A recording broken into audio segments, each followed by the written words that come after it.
He doesn't blow up. He doesn't come apart. Clint Eastwood ratchets the tension and leaves it there. That glare isn't just for the camera. It's how he has worked every set for over 60 years. From Unforgiven to $1 Million Baby, from Gran Torino to Mystic River, Eastwood doesn't simply stage scenes. He crafts silence. In his imagination, every look is heavy, every silence a choice. And under that reserved exterior is something keener. Memory, precision, judgment. He doesn't believe in excuses. He believes in efficiency, professionalism, and in actors who arrive ready to work and do not get in their own way. But when one betrays that trust, when ego steps onto a set or weakness conceals behind noise, he recalls, not with gossip or diatribe, but with absence. He simply never asked them back. Eastwood collaborated with legends and battled a few. Some disrupted his rhythm, some disrupted the rules, and some simply never fit in his frame. Below are the 6 actors Clint Eastwood unobtrusively pushed away, and why their names disappeared from his films. Number 1. Tom Hanks. To the rest of the world, Clint Eastwood and Tom Hanks were a perfect combination. 2 titans of American movies together in Sully. But in the background, their energies never quite meshed. Eastwood, notoriously practical, works like a general. 1 or 2 takes, and no second-guessing. Hanks, on the other hand, is a deliberate explorer who likes multiple takes, emotional breakdown, and profound inner process. Their collaboration on Sully seemed seamless to the public, but insiders reported an undercurrent of tension. Hanks would continue to roll long after Eastwood would call cut, which made Eastwood sigh and say under his breath, "He's still acting." Eastwood later complimented Hanks on his performance, but would not say anything about working with him again. Once was enough. The respect was still there, but the rhythm didn't work. Sully was a box office hit, and critics similarly praised both Hanks's stoic, down-to-earth performance as Captain Sullenberger and Eastwood's low-key direction. But from those on set, the experience was a subdued mismatch. Hanks liked to sit down for long periods before each take, discussing motivation, tone, subtext, while Eastwood didn't have time for it. "You've read the script," he once instructed a young actor. "Now just say it like you mean it." Hanks did not complain. He delivered. But he lingered. Prolonged moments past what Eastwood anticipated. For a director who had established his myth on efficiency, that delay was disruption. Eastwood never publicly criticized Hanks, but in subsequent interviews, questioned about which actors really knew him as a director. Hanks's name was never mentioned. It wasn't ego, it was tempo. Hanks is a symphony, Eastwood, one sharp drumbeat. Together, they produced a good movie, but they were never going to produce 2. Number 2. Leonardo DiCaprio. Clint Eastwood directed Leonardo DiCaprio in J. Edgar, a biopic that could have ushered in a creative collaboration. Instead, it was the sole occasion on which they collaborated. DiCaprio contributed star power and intensity, but Eastwood, who prefers understatement and subtlety, allegedly found Leo's method acting more distraction than asset. On set, Eastwood's catchphrase is "Don't waste film." DiCaprio, accustomed to lengthy, emotional takes, didn't fit that model. Although J. Edgar was commended for its daring, Eastwood never phoned DiCaprio in again. He afterwards suggested that certain actors complicate things that should be simple. It was never talent, it was always method. The shoot was grueling, both in material and technique. DiCaprio allegedly remained in character between takes, demanding to be alone in order to maintain his emotion. Eastwood, renowned for not rehearsing and liking to ad-lib, wasn't a fan. "Don't act the scene," he's reputed to instruct actors. Live at once. With DiCaprio, however, there were several setups, long emotional recalibrations, and much redoing. One crew member remembered Eastwood standing against a wall during one of DiCaprio's more bombastic takes and grumbling, "It's not Hamlet." That wasn't disdain, philosophy. Eastwood doesn't interfere with performances. He puts the actors he knows to trust the job, and he expects the first or second take to grab something spontaneous. With DiCaprio, it was like theater, too calculated, too effortful, too weighted. The movie cohered in editing, but Eastwood subsequently said that certain actors need to work less, not more. The camera sees right through the effort. For DiCaprio, preparation is worship. For Eastwood, it's distraction. One acts, the other directs. And within that disparity, the door closed silently. Number 3, Gene Hackman. Together, they fashioned a work of art. Unforgiven took Oscars and gave new life to the Western genre. But Clint Eastwood and Gene Hackman never collaborated again. Why not? Because what transpired on that set remained on that set, for a reason. Hackman, intense, notoriously hot-headed, conflicted with Eastwood's ascetic directorial approach. One crew member remembered a screaming argument over blocking, Hackman insisting on clarity and Clint providing none. Eastwood doesn't discuss. He wants actors to realize. Hackman didn't. He gave a towering performance, but the backstage tension was brittle and volatile. Eastwood admired Hackman's power, but once was sufficient. When the film came out, the speechlessness between them was louder than applause. Eastwood stages are notoriously subdued. There's no yelling, no shouted action, just a subtle hand signal and a silent roll. Hackman arrived with the energy of a New York stage actor, eager to dissect every scene. The moment Eastwood saw Hackman barking at a costumer over a misplaced hat, he reportedly muttered, "We're not doing King Lear." Hackman pushed, Eastwood resisted. The tension wasn't ego, it was method. Hackman wanted direction, Eastwood offered space. Hackman demanded notes, Eastwood provided a nod. Nevertheless, the end product was charged. Hackman's Little Bill Daggett is one of the most frightening multidimensional Western villains of contemporary Westerns. But the cost of that performance was apparent to those behind the camera.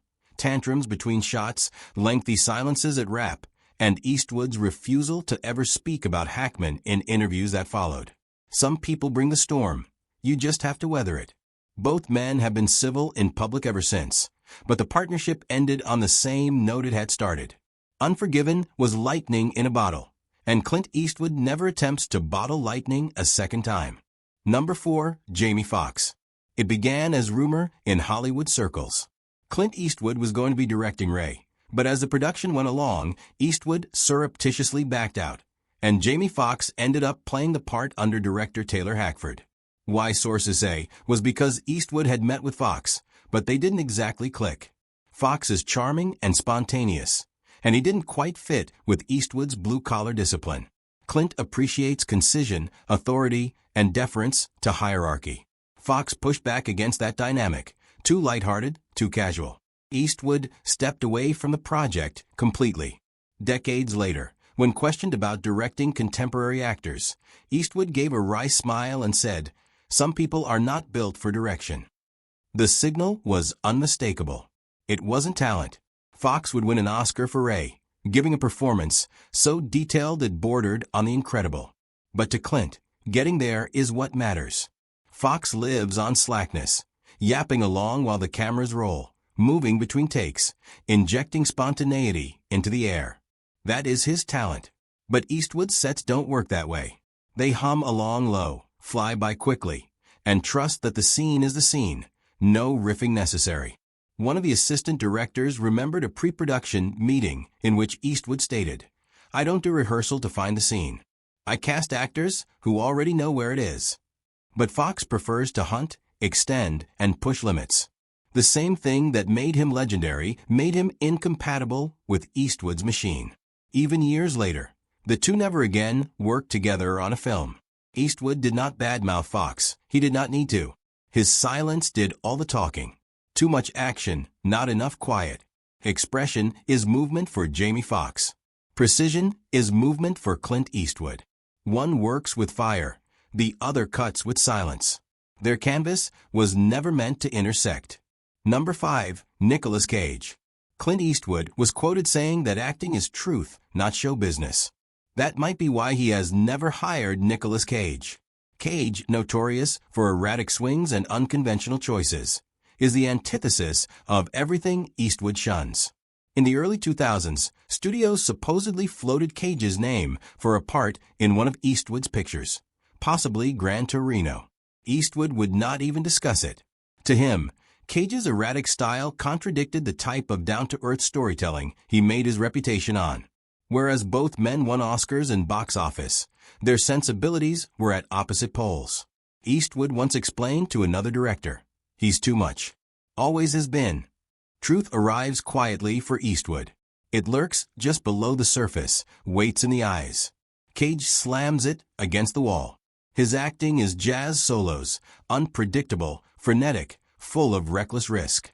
Eastwood, who tends to cut while he's filming, requires stability. He requires actors who strike the same notes without redefining them on each take. Cage doesn't take. He undergoes transformations. Asked which actors cross the line, Eastwood shrugged and replied, "There's a difference between commitment and chaos. Not everyone knows the line." To Eastwood, Cage operates on the incorrect side of that boundary. The rumor that Cage was in the running for Gran Torino never reached beyond the water cooler. Eastwood squashed it at once. He required silence, fatigue, internal conflict. Cage provides noise, energy, spectacle, a discrepancy not of ego, but of beat. "I don't require fireworks," Eastwood once explained. "I require fire." Nicolas Cage acts like a man possessed. Clint Eastwood directs like a man tormented. And some ghosts just don't share the same language. Number 6. Sean Penn. They collaborated on Mystic River and won Oscars for it, but Clint Eastwood and Sean Penn were never buddies. On location, Penn was argumentative, mercurial, second-guessing Clint constantly. Eastwood, who works like he's conducting a silent train, regarded Penn's unpredictability as a hindrance. Penn had demanded 20 takes of a weeping scene. One crew member remembered. Eastwood offered him 2. "This is not theater," he told him. At the end of the picture, Penn publicly praised Eastwood, and Clint reciprocated, but never invited him back. Later, when questioned about difficult actors, Eastwood simply nodded and said, "You don't have to struggle for it. It's either right or it isn't." With Penn, it was right once, but at too great a price. The movie was a success. Eastwood's direction was nominated for Oscars, and Penn took Best Actor. But beneath the accolades was tension between allies. Penn rehearsed obsessively, analyzed every line, and fought over blocking. Eastwood, who feels that actors should come prepared and have faith in the silence, felt that was unnecessary tension. "You hire the right person," he once explained, "and then you get out of their way." That was impossible with Penn. There was confrontation, questioning, controlling. While Eastwood prefers working with actors who provide quiet gravitas, such as Morgan Freeman, Hilary Swank, and Bradley Cooper, Penn provided fire. It flared brilliantly on screen, but behind the camera, it left scars. Sources close to Eastwood report that he turned down future projects in which Penn was offered a lead, not with rage, but fatigue. One assistant director recalled Clint grumbling, "Too much drama off camera. Not enough trust on it." Sean Penn gives it all. But Clint Eastwood needs only what works. And ultimately, one flawless performance wasn't sufficient to win a second chance. Clint Eastwood never maintained a blacklist. He maintained a rhythm. Once it was broken, he just moved on. Not in spite, but instinct. Throughout his career, he created a universe in which trust was unspoken, expectations were clear, and the performance was louder than the process.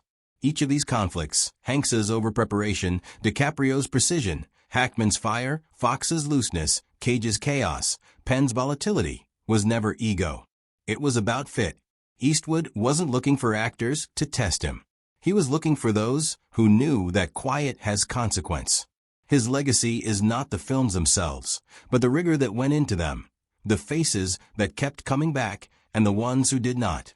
Because in Eastwood's universe, you do not appear twice unless you are one of us. Which name shocked you the most? Share with us in the comments, and subscribe for more hidden histories from behind the frame.